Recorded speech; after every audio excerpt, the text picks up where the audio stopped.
champ is here, loved by many, hated by a few, respected by all, second to none. And you know it's the third Saturday of the month. And where do you stand? Where do you stand? Where do you stand? Well, I have to ask my lawyer here. You know, I have to ask my lawyer here. And you know he's right here beside me, Attorney Michael J. Todd. What's going on, Ed? Man, your world, man, in a big way. And I wish it was, man, but I'm trying to make it so. Yeah, well, you know, this is what we do every third Saturday, man. Every third Saturday. Schedules permitting. Schedules permitting, you know. Yeah, and you know, this is what we're talking about today. Schedules permitting, as we normally talk about things. What do you have? As I stated before, we have Bryce on control, and I said, man, anytime you have a lawyer come in with a whole bunch of paper and everything, I get scared, man. Man, why would that be? Why you get scared? I mean, you got 3 degrees over there. You Dr. Ed Gray. That's right. Actually 4, but 4 degrees? Yeah. Okay, 2 masters? No, 2 bachelors. No. I'm gonna include the associates too. The associates. I have to include that one. Well, you know, I've got 3. You got 3. Now, you know what? One of my colleagues, Kenneth Witherspoon, yeah, he gives me the business all the time. Yeah, because I'll say, man, I got 3 degrees, and he say, Todd, what 3 degrees you have? I say, man, I got my Juris Doctorate. That's a JD. I say, I got my bachelor's. And I got my high school diploma. Your high school diploma. That's it. So I got 3 degrees. That's 3. Hey, he laughed and said that high school didn't count as a degree. Yeah, hey, I saw him the other day, man. He was doing something.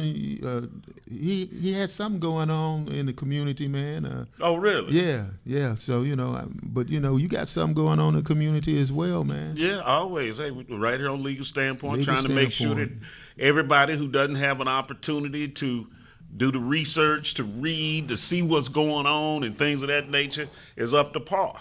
You know, because an informed society is a knowledgeable society. So yes, so we've been led to believe. Yeah. Hey, so you know this was a big week for us, man. What happened? Man, it was Juneteenth. Juneteenth? Yeah, Juneteenth. We had our second time having our national holiday. Juneteenth, man. Well, you wasn't excited about Juneteenth? I was excited about Juneteenth until, you know, I saw that Trump decided, you know, he said we already have too many holidays as it is. Man, why is it that every time something's dealing with black folks that he's got to just kind of rain on the parade? He does. He didn't even do the typical thing that you're supposed to do as president, you know. Right. I like to acknowledge the African Americans and, you know, give some kind of proclamation. Nothing like that. You know, now, you know what the funny thing is? All during his term of 2016 to 2020, whenever Juneteenth came up and it wasn't a national holiday, he gave proclamations each year.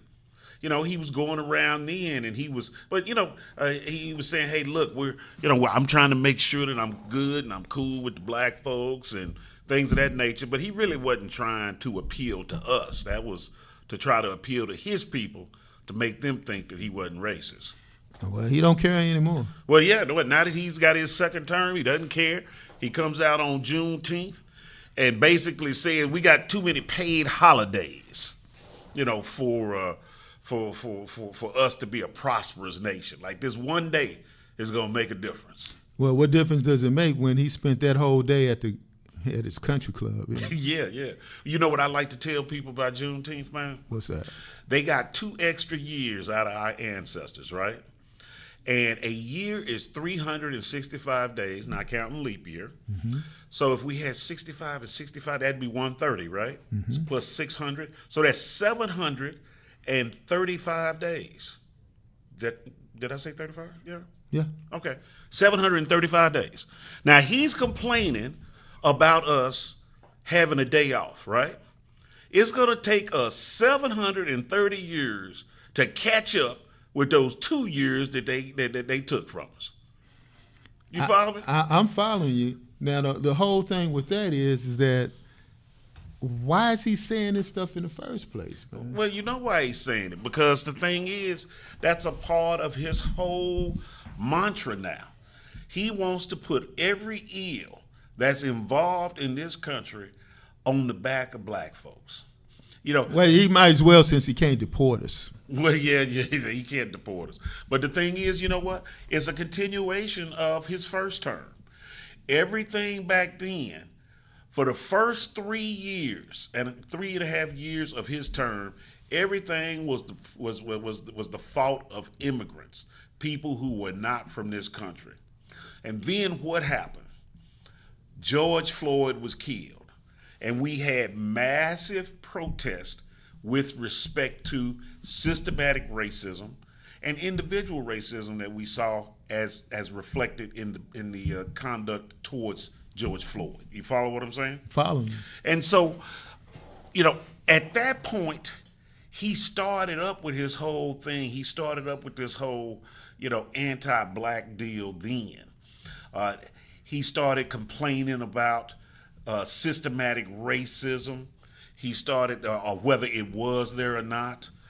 He was complaining with respect to why are they trying to change the names of army bases that were named for Confederates. He was talking about why are they taking down monuments that were Confederate monuments, talking about, hey, we can't change the history, right? And if you remember, that's when he first commissioned that 1776 project that was supposed to be about patriotic history, which basically in his position meant that he was basically going to whitewash or sanitize, you know, the American history with black folks not being involved and not providing the history that we have, or the events that history was involved with black folks. So, I mean, it started back in his first term. So I think this whole time, you know, he knew black folks had voted for Biden in 2020. And I think that he was just stewing about this for the whole 4 years. Got a vendetta. That he was out. And so we see that when he's, you know, how he's talking about the black community, how he's talking about Juneteenth, and it just really just kind of going against it. Now, we talk about what he said about Juneteenth and his attitude toward Juneteenth, but it's not just about Juneteenth. As I said, it's a systematic attempt to try to erase black history all the way. And so one thing that, I don't know if you noticed this, Ed, this past week, there was a court decision that was out of, and you know, this is legal standpoint, so we do have to talk about some law Right, sometimes. we will have to. You know, we just can't rail on stuff all the No, time. because then they just say we just giving our opinions. Right. We have a legal. Right, yeah, so we got to have some legal standpoint. So basically, there was a decision that came out of the United States District Court for the District of Massachusetts this past Monday. Now, a lot of entities have filed suit against the National Institute of Health. And the National Institute of Health, that's a big agency that provides grants and scholarships and fellowships to individuals to do medical research, psychiatric research, all types of stuff, you know, from that standpoint. And so what has occurred is that all of these entities, and you know, when you look at this, you know, at being an attorney, I just don't rely on the newspaper. I went to. Why are you looking at me when you say that, Todd? Well, you know what my daddy said: a hit dog a holler, man. If you ain't hit, don't holler. So Then you smirked. you ain't hit, don't holler, man. Go ahead. So anyway, as an attorney, I was able to go to the system where I could pull up the actual pleadings with respect to this particular case. Now, that's important as we discuss this today. Right. Because the judge made a ruling from the bench on on Monday, this past Monday. Mm-hmm.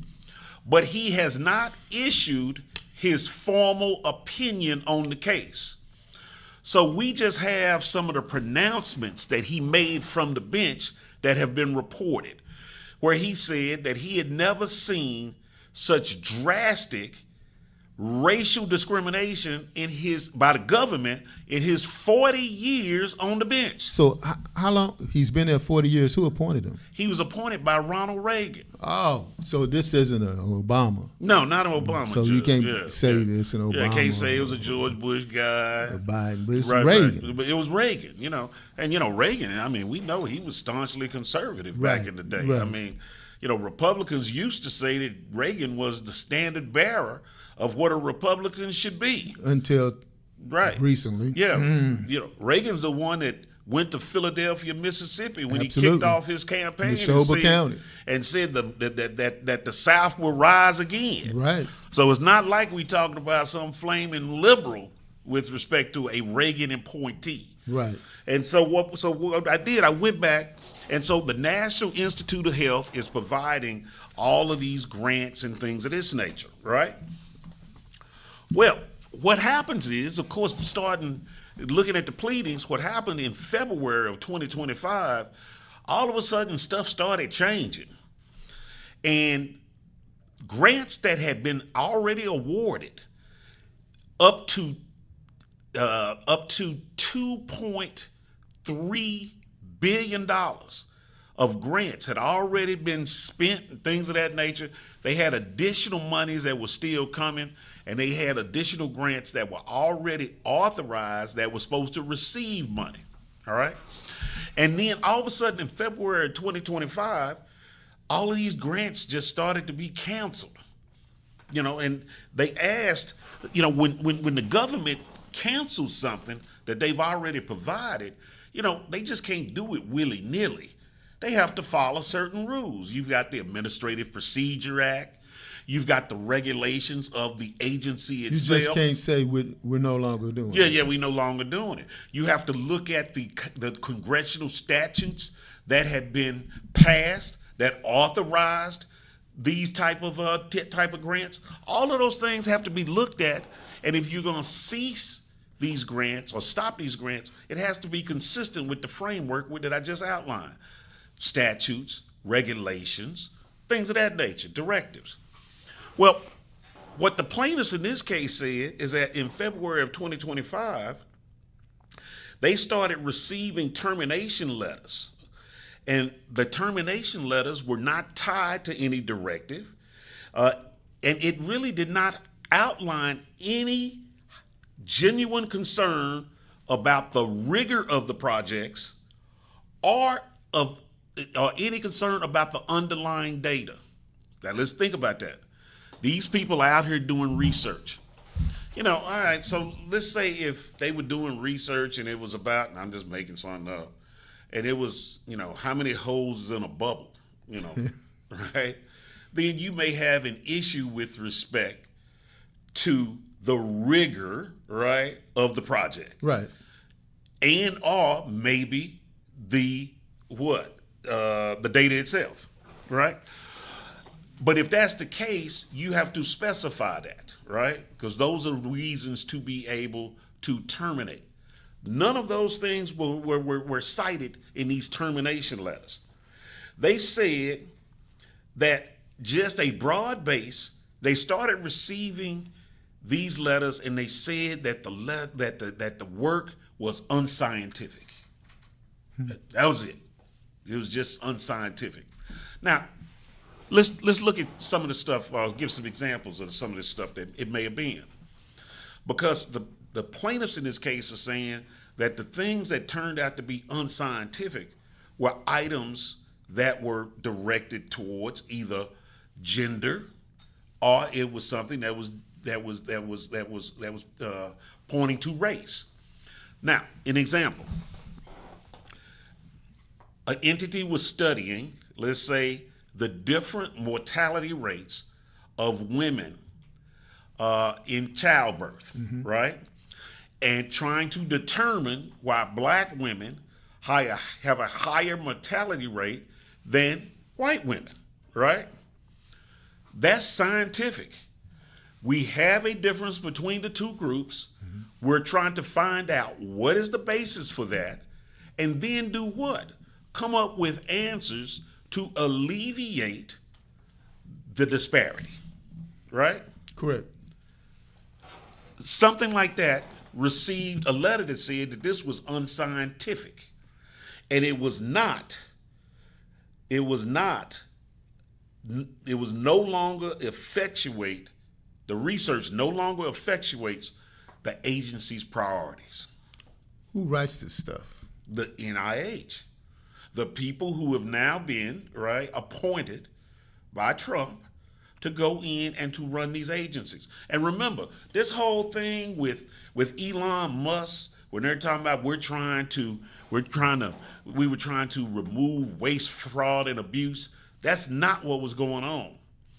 They were trying to fire all of these people who were career employees, civil servants, people who served from administration to administration. But they being the Trump administration, saw them as being enemies. And they wanted to fire all these people so they could then place political appointees in the positions that were previously held by civil servants. Why did they want that? Because they wanted everybody that was drinking the Kool-Aid to be individuals that were effectuating the policy that he has tried to impose. So they start getting all these letters saying no longer effectuate agency priorities. All of these things, right? They had done, all of these people who filed this suit, they had done, some of these studies had been underway for years, representing millions of hours of work and hundreds of millions of dollars in investment. They were all abruptly canceled without scientifically valid explanation of cause, all right? They stopped considering submitted applications to programs to diversify the backgrounds of those in tenure-track positions at research universities. So anything that dealt with black folks, right? Cut. Just cut. It don't make no difference. Whether it's medically, if it's black, it's cut, right?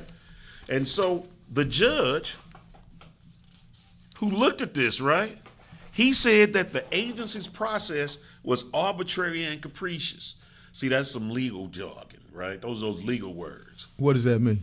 Well, for those people in Oak Cliff? Yeah. My hood? Yeah. It basically means it don't make no sense, you know?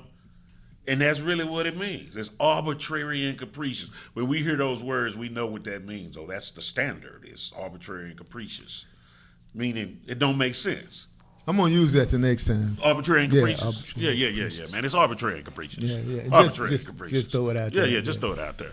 Matter of fact, you just start going around just hollering it out. It's arbitrary and capricious. So anyway, but the judge said it was arbitrary and capricious. Then he said, you know what? I'm really not supposed to go into these areas, right? But the facts are just so compelling here, I got to say this. So what he was really saying is, as a Reagan appointee, right? I understand what you're saying. Right. I may even agree with it. Right. But you ain't making it look good. Right. So, but what he said he called a darker aspect to the cases, calling it palpably clear that what was behind the government's actions was racial discrimination and discrimination against the America's gay community. He said, after 40 years on the bench, I have never seen government racial discrimination like this. And he ended this hearing. Now remember, he's pronouncing his judgment from the bench. He's got to go back and write it up now, right, and send it out. But he ended it by looking at the parties and said, have we no shame? Have we no shame? That sounds familiar, don't you? Remember that? Yeah. What was that? What was that dude's name back Edward Murrow. Yeah, and what was that? It was what was that? McCarthy. Joseph McCarthy. Yeah. McCarthy hearing. So it sounds like we going back in time. Have we no shame? Is that bad? That bad. Dude, it's crazy. It's crazy. But the thing is this. It's not just that. It's everything. They want to erase history. And as a historian, that's where I'm just fit to be tired on this one, man. It's just crazy. You know, it's just crazy. They're whitewashing everything, pun intended, whitewashing everything, and it's just ridiculous. It's ridiculous. Have you no shame? That's like you said. Have we no shame? Have you no shame? That ain't me. That's you. Right. What you're doing. Right. And the thing is this, folks. We are under attack for every facet of our history and lives, right? From voting, from reading, from education, from monuments, the arts, everything is the library. The library. Let's talk about the library. Let's talk about the library. Because the one thing we've always said, you know, how your parents used to say when you were young, say, man, the safest place to put something is in a book because you ain't going to read nothing, boy. Yep. You know? And so I've always been a reader. So I kind of fought through that. At first, you know, my parents had to make me kind of go read. But as I started reading, I started enjoying it and stuff. But the thing is this. The library, you know, when I was a kid, I used to walk up to the library all the time. I did that too. Yeah. And, you know, I was over at the Lancaster I was Keys. at Polk and Camp Wisdom. Yeah, I was at Lancaster Keys branch. And the thing is that I would go and I would look for those books that reflected me. I did too. I read all of the black books. Right. Try to read them all. Yeah. Black books about, you know, Langston Hughes, about Malcolm X, you know, all the sports stars, Muhammad Ali, you know, all types of stuff. I was attracted to those books that were about me or about problems that black folks were experiencing. Which is about me, Right. essentially. Yes. Or things that we had overcome, right? You know, the whole civil rights movement and things of that nature. I'd read those books all the time. Now, let's look at what they're doing, right? About a month ago, maybe about April 25th, somewhere in that time frame, you remember Pete Hegseth? What's his name? Pete Hegseth? Right. You know, the guy that used to be the weekend news guy. That's for how he Fox. got his job. Yeah. Well, but now mind you, That's how he got his job. I know, but wait a minute. He the weekend man. Weekend. He wasn't even good enough to be the regular man for the week. That's what I'm talking about. Weekend. He the weekend man. You follow me? The weekend. You know, he the guy that they call in, you know, for a pinch, you know, when the regular guy Right. for the week. Right. When can't he's make on it. assignment. Yeah, when he's on assignment. Or when he That's gets what they sick. say, you know, he's Yeah, on yeah. assignment. That means he had the day off. Yeah. So the weekend man is now the defense secretary. Just think about that, folks.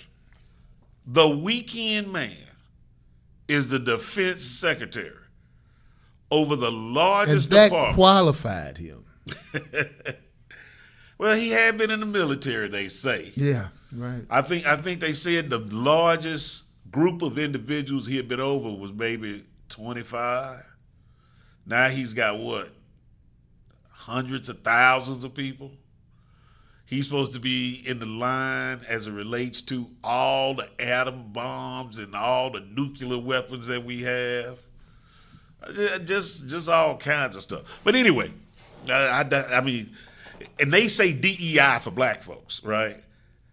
How did he earn to be defense secretary by being a weekend man? It was a 3-day weekend. Had to be a 3-day weekend. Yeah. Well, but the thing is this. I got to put my glasses on here. So what I did about a month ago, about back in April, Pete Hegseth decided that the people in the Army at the Navy Academy, that they could no longer read books about black folks or gender. And, you know, you hear about that and they tell you one or two books. And you're like, oh, man, you know, that's messed up, right? But I took it a little further. I actually went and got the list of the 400 books. And, man, it is spellbinding, the books that they are saying that folks just can't read anymore. And they have a list here, and you know what? We're gonna scan this, and we're gonna put this. Okay. We're gonna put this on the site. Now I'm gonna right? have to get my readers out now. Right. Too. So now this guy here, this guy Ibrahim, Ibram Kendi. yeah, he's a real popular guy, Right. and he had written a book about how to be an Racist. anti-racist, right? Read that one. Yeah, 2019 book. Yep. Gone. Yep. So that's your assignment today, folks. Read a banned book. Right. Think it ain't illegal yet. Okay, now this Kende guy, I've seen him a couple of times, and he's probably the type of guy that kind of scares white folks sometimes. He's intelligent, forceful, things of that nature. So they probably say, "Oh man, he's just such a rabble rouser. We got to ban his book." You think so? You think that's what it was? Being that I'm one of those guys. Yeah, well, it wouldn't be right even if that was it, But maybe that's what it is, Okay, right? Maybe that's what it is. maybe Okay. maybe that was it. That was it. I was trying to help the brother out. Yeah. But then I looked down and I saw a book called "My Vanishing Country." I hadn't heard of that book before. My Vanishing Country. Who did that one? And then I looked at the author of that one, and that was Bakari Sellers. Yep. From CNN, MSNBC. I've seen Bakari, used to be a state legislator. I've seen Bakari Sellers numerous times. I mean, hundreds of times on TV. And he comes off as a real level-headed person, right? I mean, he, of course, stands up for the things that he believes in. What would you say his name was again? Bakari Sellers. Oh, there you go. Oh, it was Bakari? Yeah, that'll do it every time. Well, like Barack Hussein. When you start having a brother's name and it begins with a B-A-R on it, right? Before you even get the rest of the syllable out, right? But nope, can't do it. Okay, but you would agree that Bakari is a pretty middle of the road guy. He's a pretty middle of the road guy, but his name has to go. Right. Mm. So we had the Kende guy who might be considered as a firebrand. Yeah, but if you can't pronounce, if white America can't pronounce your name, right, you're in trouble. You're in trouble. So you think Bakari and Kende, that's the problem with those two? Yeah. Okay. Well, I found another book though, right? Okay. And this one was called "Our Time Is Now: Power, Purpose, and the Fight for a Fair America." Now that didn't sound too threatening to me. Wait a minute, but did you say our time? Yes, our time is now. Is now. Power, purpose, and the fight for a fair America. They didn't say for my America. No, but you said our Black America. Time is now. Yeah. Was this done by a black person? Yeah. There you go. Todd, come on, man. But wait a minute. This person does not have a funny name. It's not Bakari. It's not Kende. They can pronounce this person's name. But you talking about power, though, man. That scares white people. When this is by a black person again? Stacey Abrams. Oh. They banned Stacey Abrams' book. Now, what has Stacey Abrams ever said that's going to lead to the overthrow of the government? Is this that opinionated black woman from Georgia? Yeah. Yeah, that'll do it every time. Oh, is that what it is? Yep. So she's an opinionated black woman. Yep. Who led a voter registration drive. Yep. That put two senators. Yep. Democratic senators in the state of Georgia. One black and the other one was what? Jewish. And then, come on, Todd. And come then on, on man. top of it, they did attorney. what? Come on, man. Back in 20. You know that ain't gonna work with some people. Back in 2020, she did help flip the state blue. Yeah, that's why she was banned, man. Really? You think that's what it was? Yeah. Okay. I feel like that skit off of Brothers and Brothers with in Living Color. Right. What about this one, man? What's that? State of Emergency. How We Win in the Country We Built. It's by Tamika D. Mallory, as told to Ashley Coleman. And they had a foreword. Now, This is a radical one here. Well, you already got it. You said Tamika. Wait a minute, but you know who the forward was by? Who? Cardi B. Oh. So they banning Cardi B. Oh no, maybe Bryce has something to say about that because he's younger than we are. Cardi B. Yeah. It's crazy. You remember that movie? It was a good movie. The Hate They Give. You remember that was a good movie. Mm-hmm. Black folks love that movie. Mm-hmm. Oh, that book? Gone. Banned. But the hate you give, that's the initials to that would be spelled what? I'm not sure. Thug. The hate you give, thug. Oh, okay. That's why that was banned. Oh, because. Yeah. Oh man, you really quick, man. I would have been. You must have heard that before. No. I just know how these things kind of work, man. Right. I went to SMU, so I know something about how some people think. Yeah, I mean, so, but it's a whole. I mean, everybody at SMU is not progressive. Trust me. Oh yeah, well, I would imagine so. No. Yeah, I would imagine so. But the thing is we're gonna put this list up. But folks, when we sitting up here, when Bakari Sellers and Stacey Abrams is getting banned, I mean, just because they wrote about a black experience. That's a vendetta. I mean, that seems pretty crazy to me. That's vendetta. You know, that seems more than this is just not consistent with the American experience. This is like a revenge for 1619 project. They're going like, hey, this is what they're doing. Well, yeah. It's crazy. But you know what? They don't stop there. You know? So they're trying to ban books. And folks, what we're just trying to do is let everybody know black folks are under attack. Read a banned book. Yeah, read a banned book. We're going to put this list up, and everybody pick out a book and read one. Read a banned book. Yeah. And so what are we going to do here? I mean, they can't be doing any more than this, right? They cutting off the grants dealing with black folks. They banning books for black folks. It can't go much further than that. Well, I mean, what you think, Ed? I mean, it can't go further than that. It looked like our ship is about to sail away. Ship? Man, you said ship? Think about this. And this is just petty. The Trump administration is now preparing to order the Navy to rename vessels that were named after Harriet Tubman, Thurgood Marshall, and Ruth Bader Ginsburg. What?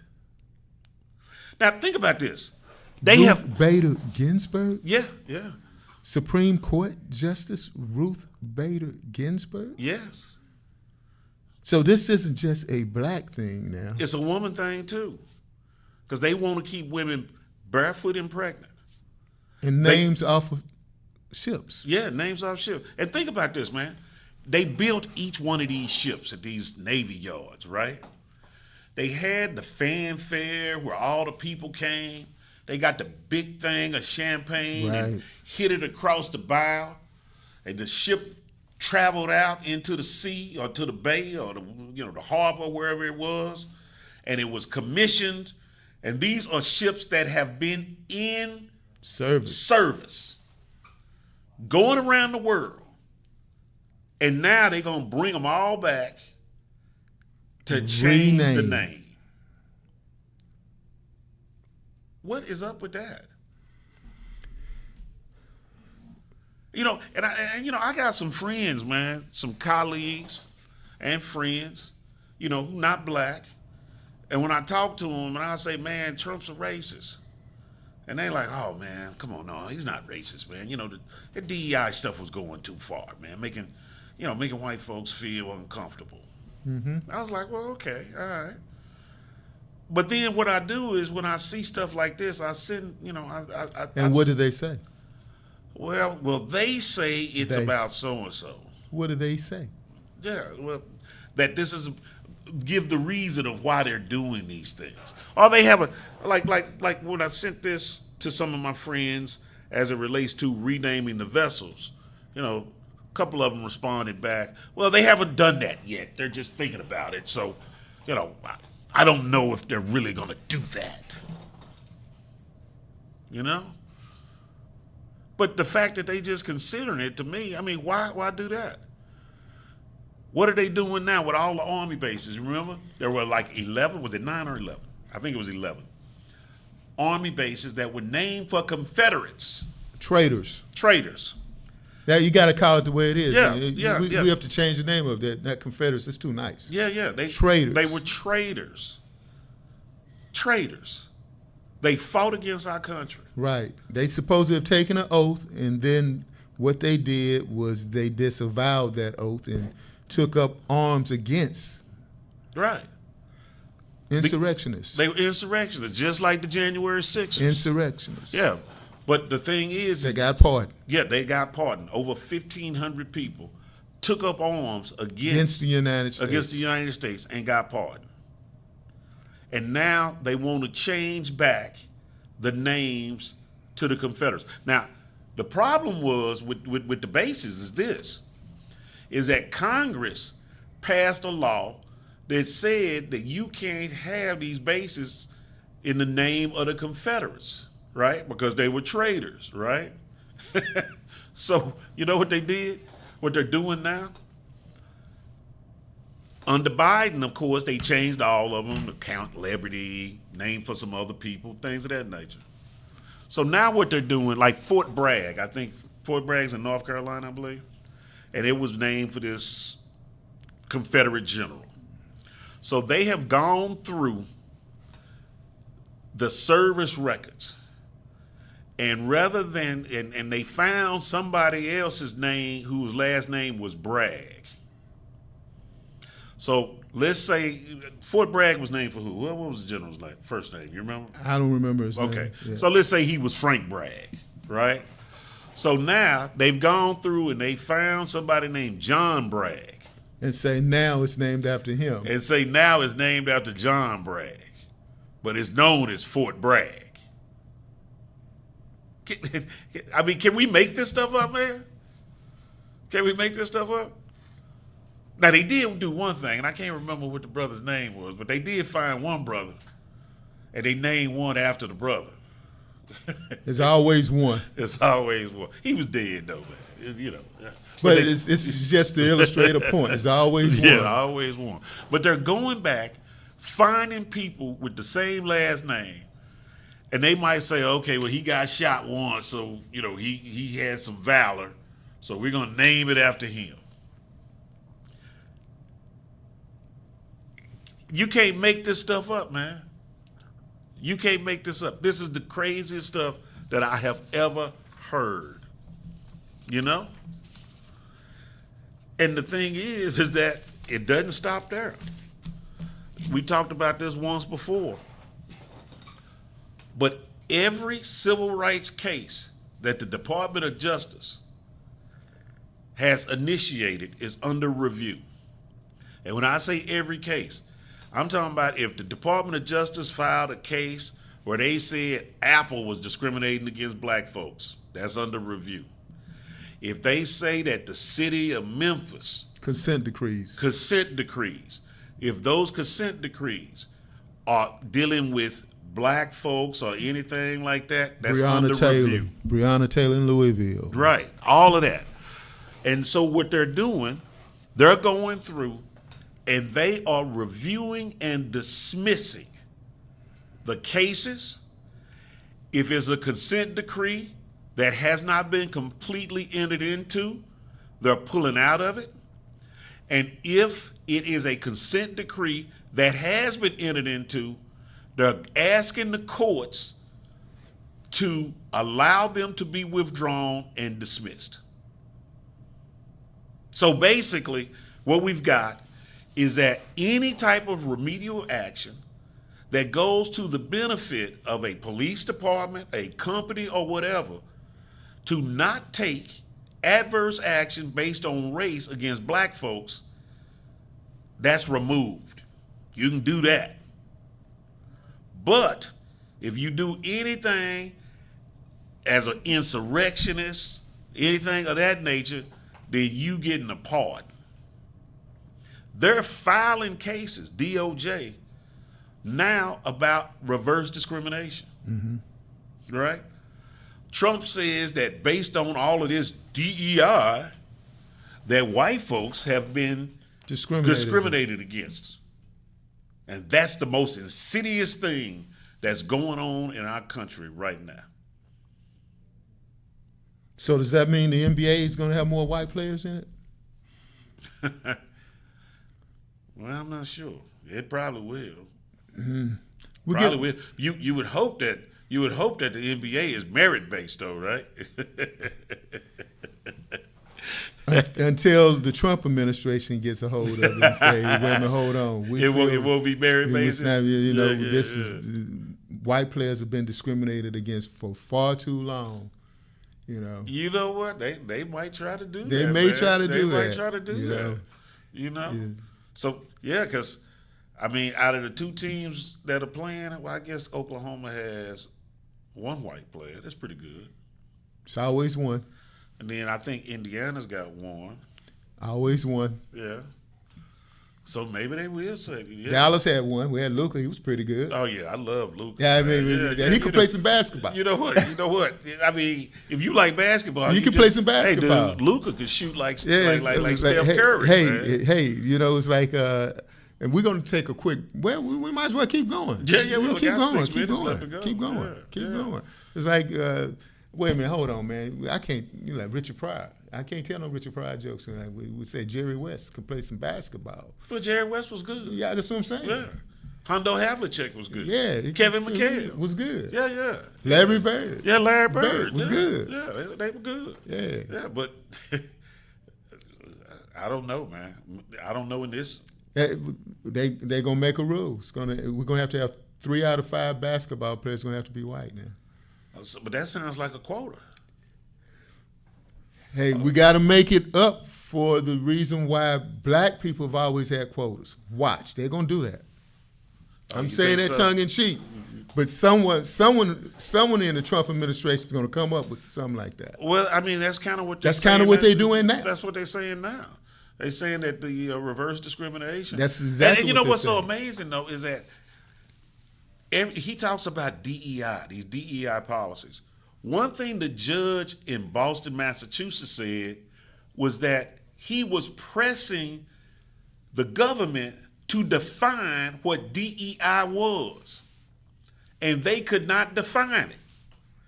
How are you in violation of something? How is something even a concept? How is something a thing if you can't describe it? I don't know, but I know it when I see it. Nah, man, it's not pornography. But you gotta explain it to the folks there now because they're trying to figure out what that pornography is. It was a legal case. Yeah, it was a legal case. Yeah, years ago. Go ahead. I don't want people to think that we'd be looking at pornography. Right? No. It was a legal case where a judge said, one of the Supreme Court judges said that he didn't know the definition of pornography, but he knows it when he sees it. Yeah. See? But the thing is, I was see. Yeah, I know you'll learn it, brother, man. You got 4 degrees, man. I know that.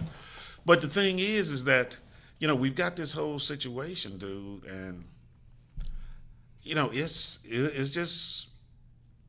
mind-boggling, but we can't give up. No, we can't. But we have to be mindful of what is being perpetrated, right? Under the guise of alleged, merit base, right? And we see these examples every day. Come on, black folks. We see people every day that we know don't know what the heck they doing and what they talking about. Right. Every day. And you probably work for somebody like that. Or with them, right? Definitely. And the thing is that we sitting there watching these things and people trying to say, if somebody else gets the job, then that was about merit, right? Right. But if we've got a black person that gets it, no matter how qualified. I would never forget when they had the confirmation hearings for Ketanji Brown. It was the most disrespectful questioning and interrogation of that woman who had impeccable qualifications. Impeccable. And for them to sit there and talk to that woman like she was like she had a tail on, like she was just stupid. She did way better than me, because I would have told some of them folks something. It was despicable. And then they give folks who can't even say 2 + 2 is 4, and they make them judges, like Eileen Cannon down in Florida. I mean, it is just ridiculous. And it just makes you just sit here and think, man, what is going on here? Is this bizarro land? Is up, down, and down, up? Yeah, that's what it is for the next 3 years. No, we got to put a stop to it before that. The one thing is this. I saw something that said that at this time in Trump's first administration, that courts had entered 6 injunctions against his policies. 6. So far, and I read this yesterday, so far they have entered 25 injunctions against him or his administration's policies. So the courts are doing, they're we have to battle, and the courts are trying to uphold. But the thing is that he's coming at us with everything, and so it kind of floods the zone. But we can't let that get us down. We've got to focus in. We've got to support those entities that are battling all of these crazy policies that are being inputted, like Democracy Forward, the NAACP, LULAC. We need to make sure that we are financially supporting those organizations. And we need to do it where not just one time. We need to have a continuing, recurring type contribution. If it's $50 a month, whatever it is, we need to be able to support the folks. Because right now, Congress isn't doing anything. The only thing that's saving us right now is the courts. And we've got to make sure that we support those courts. All right. Let's let that be the last word. Yeah, it's crazy. Put your money where your mouth is. Money where your mouth is. All right. Yeah. I don't know, man. Sometimes I'm sitting here talking, it make me sober. It's sobering to me. But you know what? That's the way it is. But we're glad you tuned in.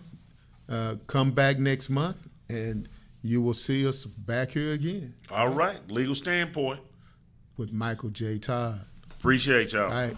See you guys later. Hey, appreciate everybody on up. The champ is here!